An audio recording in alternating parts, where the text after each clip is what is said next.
Oi gente, tudo bem? Today we're going to talk about that language. No, it is not Brazilian, no, it is not Spanish, it is called Portuguese. Often underrated and seen as just a weird version of the Spanish language. A few days ago, a friend of mine from Colombia told me this about my accent in Spanish. When I first met you, I thought you were, but then I realized you were just Brazilian. It is spoken by more than 270 million people around the world and is an official language in 10 countries. But now, let's see how learning that language dramatically changed my life and might change your life too. But let's start from the beginning. During the pandemic in 2020, I was 17 years old, and I had to find something to do. As crazy as it seemed back then, I decided to start learning a language on my own. French, being my mother tongue, I hesitated between Portuguese and Spanish because they're pretty similar and, there's a lot of content out there. But I ended up choosing Portuguese. Why are you gonna ask me? Excellent question. Because even though I was born and raised in Belgium, my parents are Congolese.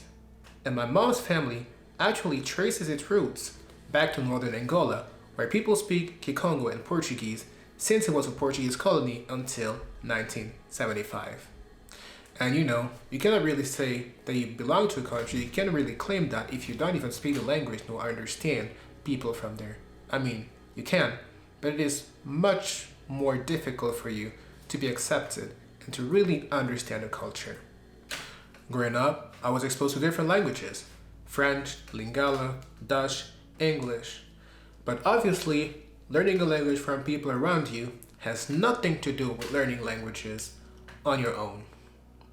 Which explains why there's no such thing as being self-taught. And actually, language exchange apps played a huge role in my learning process.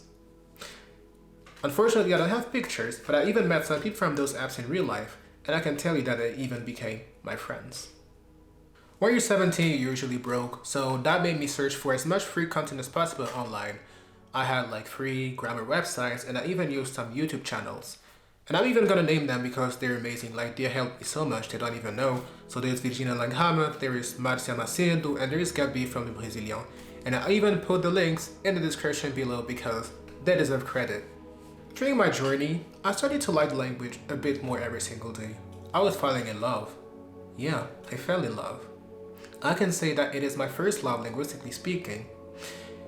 And your first love always leaves a trace. It really transforms you. And that's exactly what happened to me. No começo, eu só queria falar português. Eu nem ligava pro dialeto, na verdade, contanto que eu conseguisse falar. E por isso eu acabei conversando com pessoas do mundo inteiro. E a maioria das pessoas que falam português na internet vem do Brasil. Não na internet só, do mundo inteiro, na verdade. Vem do Brasil. E Angola número 2 e Portugal número 3, por número de falantes nativos no país. E por isso que tem o sotaque brasileiro. E até meus parentes angolanos já me zoaram por isso. A culpa é de vocês. Tô brincando, mas é melhor falar com um sotaque brasileiro do que não saber falar, né? E não vou reclamar, não vou mentir. Fui quase adotado pelos brasileiros. At least the Brazilians that I know. And yeah, they made me discover a part of the world that I didn't imagine. I didn't expect this to be this big, to be honest. No, it's just crazy. You just have to see. But now let's dive deep into it and see how those people, Brazilians, Angolans, and other Portuguese speakers, deeply transformed me. So I discovered amazing types of music. I learned mainly through MPB, but Brazil has such a huge variety of music. Angola as well, Portugal too. Even in terms of movies, I learned with the series 3%, and there's also one movie that is so important. If you didn't watch it, I don't know what you're doing. Go watch it. It's A Cidade de Deus, the city of God. Go watch it. Amazing story. But at that time, I was so obsessed with the language that I would literally talk to anyone. If I heard that you were talking in Portuguese next to me, I'm telling you that I would find an excuse to talk to you. I would find an excuse, something stupid. I didn't care. I would talk to you. And yeah, but through those interactions, at first it was just, it was so cool to feel that you were able to speak another language, but then I decided to take a step back and to think about the lessons that it actually taught me. Aprender um idioma ensina humildade. Porque quando tu tá aprendendo um novo idioma, tu tem que aceitar que não conhece nada, que não sabe nada, e que vai ter que aprender com pessoas que às vezes são mais jovens, que são menos inteligentes, que podem ser o tipo de pessoas que você menosprezou no passado, né? Aprender um idioma não é aprender palavras só, é uma nova cultura, uma nova civilização. Às vezes, a mesma versão da mesma história, mas o ponto de vista de outras pessoas. Tem uma história que aconteceu comigo, que achei bem estranha, mas muito interessante. Eu tava falando com uma menina, ela vem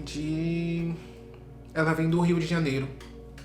E ela me falou que ela estava aprendendo o Kikongo, que é um idioma que é falado em Angola e no Congo, na República Democrática do Congo e no outro Congo também. Ela conhecia quase tudo sobre a história do meu povo. E até as pessoas que conheço aqui na Bélgica, que nasceram e cresceram no Congo ou em Angola e que são bacongos, nem conheciam isso.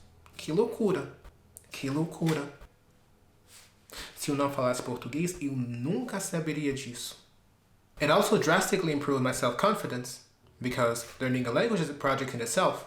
You know, when you were working hard on a project and you see that it's gradually paying off, that really boosts your confidence. And a language is a very long-term project. When you manage to learn a language, let's say you manage to learn Japanese or any other language from scratch, and you reach fluency, and you see like all the work you put in, you see like you got there. Who's gonna stop you? If you want to do anything else, who's gonna stop you? You did that, so you can do so many other things. Did you even know that you were able to do that? Maybe, but I didn't. That also teaches other virtues like patience and consistency. If you're not able to deal with frustration, you will never be a good language learner because you will make a lot of mistakes, but it's fine. But above all, it is about self-expression. Each language has its own words, its own expressions, and that's something that happened to me that I was like, I wish this or that word existed in my language, but it doesn't. For example, there's the word saudade. Saudade is a word in Galician and Portuguese, and it basically describes a kind of emotional state of nostalgia. Cherishing past memories while still feeling their absence. By the way, saudade, is a word that is very famous, and listen to the song of Cesaria, amazing song, saudade. Yes, I know it is not Portuguese, yeah, I know it is Creole, but that's the same word, right? Yeah, that's a Portuguese word. And it is so deep that it made me question everything that happened to me before in my life. Maybe that if I experienced this saudade in another language, I would have rationalized it in a different way. Maybe the situation would have been different then, in the end. Who knows? You don't know. And yeah.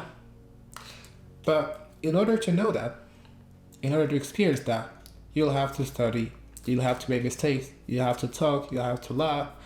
Something might even cry, but that's something you gotta experience. And I really want you to do that. And that's exactly how Portuguese changed my life. Mas antes de terminar o vídeo, só quero agradecer a todas as pessoas que me ajudaram e que estão me ajudando ainda. Para você, para vocês, não foi nada, mas para mim foi tudo. Muito obrigado e até a próxima. Tchau.